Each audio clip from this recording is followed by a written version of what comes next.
Hi friends, my name is Miss Caitlin and I'm a teacher at the Greater Valley YMCA. And today we're going to learn about bugs, different types of bugs we see in the spring, and then we're going to do a project with one of the bugs. Sound like a plan?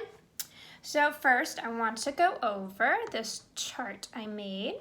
Make sure you could see it. So I wrote down bugs we see in the spring. So we are currently in the season spring. Winter is gone, say goodbye to the snow and the cold and the hats and the mittens, all gone. Winter is done, spring is here. So during spring, new bugs are starting to wake up or starting to come.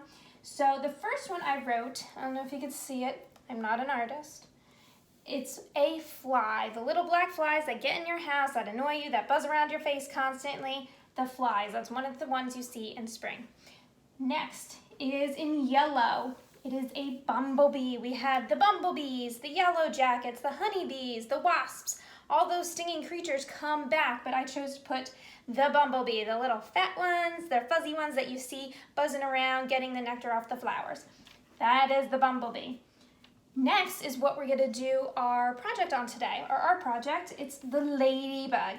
Ladybug that is red and black and has spots on it. We're gonna talk about ladybugs in a second after I'm done with my chart.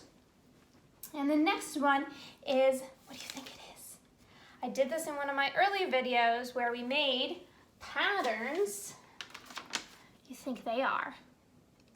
Some may say worms, but I think they are caterpillars. I made them caterpillars.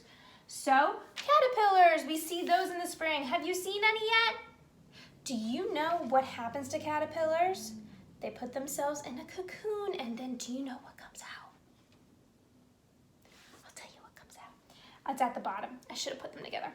A butterfly, a butterfly. Caterpillars usually go into either moths or butterflies. Butterflies are my favorite, but I haven't seen any yet.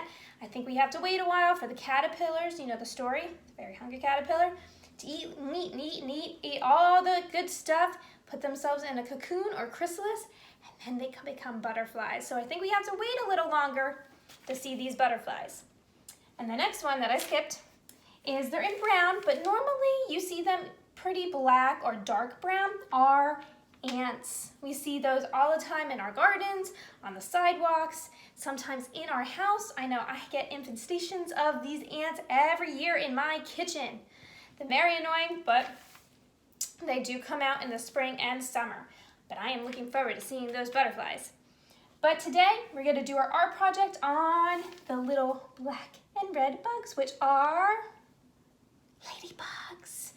All right, so I'm gonna sit down, we're gonna talk about some facts about ladybugs, and then we'll go straight into our project. Sound good? Good. Okay, friends, so I wanna go over some facts about ladybugs. But first, I figured I should show you a picture of what they look like. Sorry, I do have windows behind me, so it is a reflection. But that's what they look like. Take notice of the different colors and the different spots. Some have no spots. Let's take some interest in that. Okay, and then we're going to go over some facts about ladybugs that I didn't even know. So some facts about ladybugs are actually a type of beetle. Have you ever seen beetles? They're like black bugs or kind of orange, kind of gross looking. They are a type of beetle, so that's different. Some ladybugs have no spots, as you saw in the picture I showed you. You see this one right here? That ladybug doesn't have any spots, has 0. There's a few that have maybe a few dots and lots that have lots and lots of dots. So they're all different. They can have up to no spots or 20 spots. That is a lot. So they have 0 or 20. Big difference. And how they defend themselves is that they play dead. Do you know of another animal that also plays dead to warn off predators? There is an animal that does live in Pennsylvania, and it's called a possum. If you look them up, they're pretty cute. Weird looking, but cute. They also play dead. And just like those possums, they release a smell that makes them smell dead. Yuck. And that's how predators don't eat them. They already think they're dead, they leave them there. They're gross, they smell weird. So they also will combine together. They'll all get in a big group and all play dead at the same time to defend themselves. So predators don't eat them.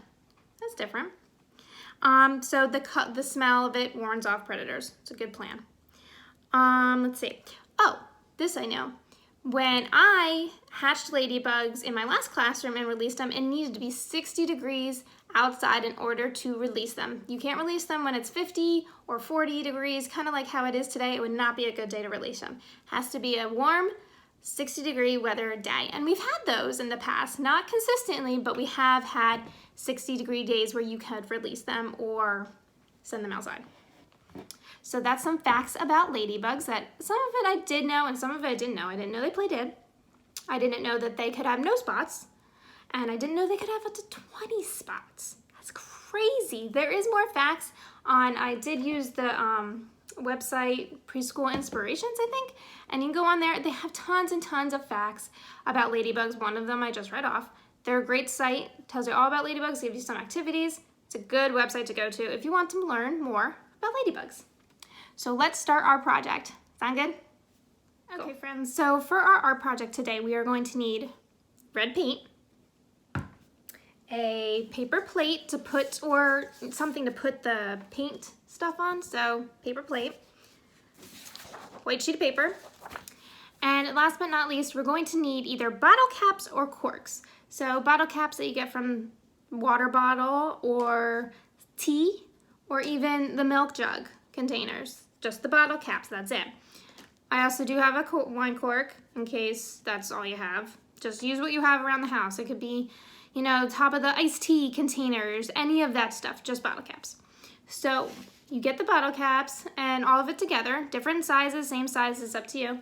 Pour some red paint, like I did, onto your paper plate.